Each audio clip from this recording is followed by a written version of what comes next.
Hey guys, അപ്പം ഞങ്ങളുടെ സ്കൂളിൽ പിള്ളേർ ഇൻ്റേണൽ മാർക്കിന് വേണ്ടി നെട്ടോട്ട് ഓടുന്ന ഒരു ടൈം ആയിട്ടുണ്ട്.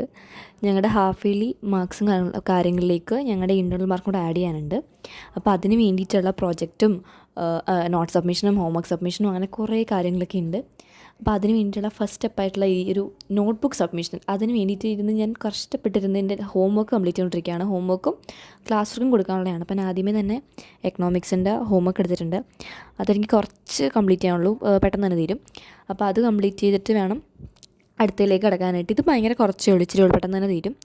അതിന് ശേഷം വേണം എനിക്ക് അടുത്തതിലേക്ക് കിടക്കാൻ വേണ്ടിയിട്ട്. നമ്മൾ പാസ്സാവാൻ വേണ്ടിയിട്ട് നമുക്ക് ഇൻ്റേണൽ മാർക്ക് എന്തായാലും യൂസ് ആക്കാൻ പറ്റില്ല. അതായത് ഇപ്പം നിങ്ങൾ ഇപ്പോൾ ലെവൻത്തിൽ കാര്യമാണ് ഞാൻ പറയുന്നത്. 11th ഇപ്പോൾ ഞങ്ങൾക്ക് പാസ്സാവണമെങ്കിൽ ഇൻ്റേണൽ മാർക്ക് യൂസ് ചെയ്തിട്ട് ഞങ്ങൾക്ക് പാസ്സാവാൻ പറ്റത്തില്ല. നമുക്ക് 80 മാർക്കിൽ ഫസ്റ്റ് ഒരു എക്സാം ഉണ്ടാവും. ആ 80 മാർക്കിൽ നിങ്ങൾ പാസ്സാവണം. 80 മാർക്കിൽ 27 പാസിംഗ് മാർക്ക്. അപ്പോൾ ആ 27 മാർക്ക് നിങ്ങൾക്ക് കിട്ടിയതിന് ശേഷമേ ആ നമ്മുടെ ഇൻ്റേണൽ മാർക്കും കൂടെ ആഡ് ആക്കിയിട്ട് നമ്മുടെ ഫുൾ പെർസെൻറ്റേജ് കംപ്ലീറ്റ് നമുക്ക് കാണിച്ചു തരത്തുള്ളൂ.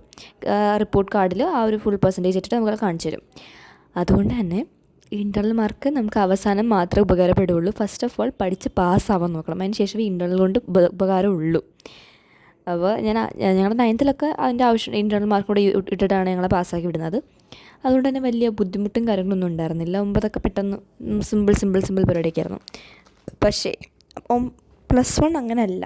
അത് ഞങ്ങളോട് സ്റ്റാർട്ടിങ് തൊട്ടേ പറഞ്ഞുകൊണ്ടിരുന്നൊരു കാര്യമാണ്. +1 നിങ്ങൾ ലൈറ്റായിട്ട് എടുക്കരുത് എന്നൊക്കെ പറഞ്ഞിട്ട് ഞങ്ങൾക്ക് നേരത്തെ തൊട്ടേ ആ ഒരു ടെൻഷൻ ടീച്ചേഴ്സായിട്ട് തന്നെ തരുന്നുണ്ട്. പക്ഷേ അത് വേണം. ആ ടെൻഷന് പേടിയുള്ളത് കൊണ്ട് തന്നെയാണ് ഫസ്റ്റ് എക്സാമിന് മുമ്പ് തൊട്ട് തന്നെ ഞാൻ പഠിക്കാൻ തുടങ്ങിയത്. സാധാരണ ഞാൻ പഠിക്കുന്ന എക്സാമിൻ്റെ ടൈം ടേബിൾ കിട്ടി കഴിഞ്ഞിട്ടാണ്. ടൈം ടേബിൾ കിട്ടി കഴിഞ്ഞിട്ട് എനിക്ക് പഠിക്കാൻ തോന്നത്തുള്ളൂ.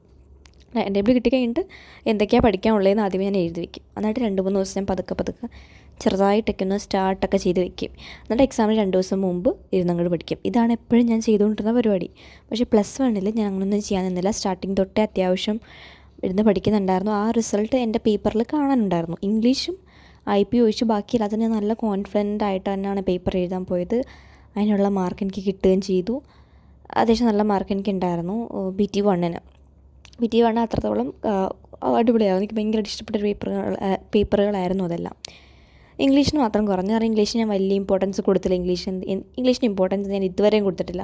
അപ്പോൾ ഇതിനും പ്രത്യേകിച്ച് ബോർഡ് എക്സാമിന് ഉൾപ്പെടെ ഞാൻ ഭയങ്കര ലൈറ്റായിട്ട് എടുത്തത്. അപ്പോൾ എന്നാലും എനിക്ക് മാർക്കുണ്ടായിരുന്നു. അപ്പോൾ അതും കൂടെ ആയപ്പോഴേക്കും എനിക്ക് എൻ്റെ ആ ഒരു കോൺഫിഡൻസ് അങ്ങോട്ട് കൂടി. ഓവർ കോൺഫിഡൻസ് എനിക്ക് ഭയങ്കര കൂടുതലാണ് ഇംഗ്ലീഷിൽ. അതുകൊണ്ട് തന്നെ എനിക്ക് ഏറ്റവും കുറവ് PTക്ക് കിട്ടിയിട്ടുണ്ടായിരുന്ന മാർക്ക് ഇത് ഇംഗ്ലീഷിൻ്റെ ആയിരുന്നു. എനിക്ക് ബാക്കിയുള്ള അതിന് 36, 30, 28, 40 ഞങ്ങളുടെ പേപ്പർ അതൊക്കെ ഉണ്ടായിരുന്നു. ഇംഗ്ലീഷിന് മാത്രം എനിക്ക് 22 മാർക്കാണ് കിട്ടിയത്. അത് ഏറ്റവും കുറവ് എനിക്ക് ഇംഗ്ലീഷ് കിട്ടി. അത് ഞാൻ ഭയങ്കരമായിട്ട് സങ്കടപ്പെട്ട ഒരു ദിവസമായിരുന്നു. കാരണം ഞാൻ സ്കൂളിൽ അന്ന് പോയിട്ടുണ്ടായിരുന്നില്ല. എൻ്റെ ഫ്രണ്ട്സായിരുന്നു പേപ്പർ കിട്ടിയിട്ട് എന്നെ വീട്ടിലെത്തിയപ്പോഴേക്കും എന്നെ വിളിച്ച് പറഞ്ഞത്. അപ്പോൾ ഞാൻ വിശ്വസിച്ചില്ല. അവർക്ക് മാറിപ്പോയതായിരിക്കും എന്ന് വിചാരിച്ചു. പിന്നെ സ്കൂളിൽ ചെന്ന് പേപ്പർ കണ്ടപ്പോഴാണ് ഞാൻ വിശ്വസിച്ചത് എനിക്ക് ഇത്രയും മാർക്ക് കുറഞ്ഞെന്ന്.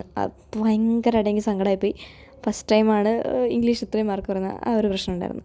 പക്ഷേ പിന്നെ മനസ്സിലാക്കി എൻ്റെ തന്നെ മിസ്റ്റേക്കാണ്. നമ്മൾ നേരത്തെ ചെയ്ത പോലൊന്നും അല്ല. ഇപ്പം മര്യാദക്കൊക്കെ ചെയ്താലേ മാർക്ക് കിട്ടുള്ളൂ എന്ന് എനിക്ക് മനസ്സിലായതിന് ശേഷം പ്രോപ്പറായിട്ട് എല്ലാം മനസ്സിലാക്കിയിട്ട് എനിക്ക് ഓരോ ലെറ്ററും കാര്യങ്ങളൊക്കെ ഉണ്ടല്ലോ. അപ്പോൾ അതിൻ്റെ ഫോർമാറ്റൊക്കെ മര്യാദക്കൊക്കെ എഴുതി ഓരോ പ്രോപ്പർ ഇൻട്രൊഡക്ഷൻ എല്ലാം കൊടുത്ത് ക്വസ്റ്റ്യൻ ആൻസേഴ്സ് ഒക്കെ ആയാലും ആ രീതിയിലൊക്കെയാണ് ചെയ്ത് തുടങ്ങിയിട്ടുണ്ടായിരുന്നത്. പിന്നെ അപ്പോൾ ഇന്നത്തെ ആ ഒരു ദിവസം ഞാൻ ഫുള്ള് നോട്ട് കംപ്ലീഷന് വേണ്ടി മാത്രം വെച്ചേക്കുമായിരുന്നു. കാരണം വേറെ ഒന്നും ഉണ്ടായിരുന്നില്ല എനിക്ക് ചെയ്യാനായിട്ട്. ക്ലാസ് വർക്കും ഹോംവർക്കും ഞാൻ എക്കണോമിക്സിൻ്റെ ആയിരുന്നു കംപ്ലീറ്റ് ചെയ്യാനുണ്ടായിരുന്നത്.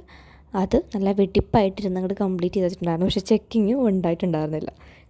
വെറുതെ ഞാൻ കംപ്ലീറ്റ് ആക്കി വെച്ചു. അപ്പോൾ ഏതായാലും മാത്രമേ ഉള്ളൂ ഇന്നത്തെ video. Thanks for watching. By.